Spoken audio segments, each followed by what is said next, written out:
এই গাইজ আপোনালোকে চাব পাৰিছে এটা মৌমাখিৰ জাক যিটো আমি বেংগলী মানুহে কওঁ বল্লাৰ চাক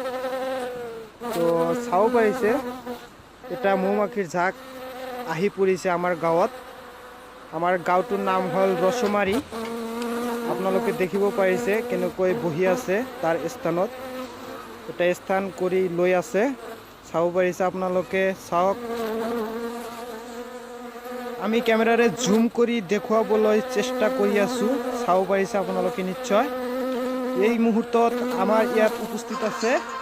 জাকিৰ খান যিটো আমাৰ গাঁৱৰ একেবাৰে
এক্সক্লুসিভ ভিডিওৰ সঙ্গে আপডেট থাকতে এখনই সাবস্ক্ৰাইব কৰুন আমাদেৰ ইউটিউব চ্যানেল বেল আইকনে ক্লিক কৰতে ভুলবেন না যেন।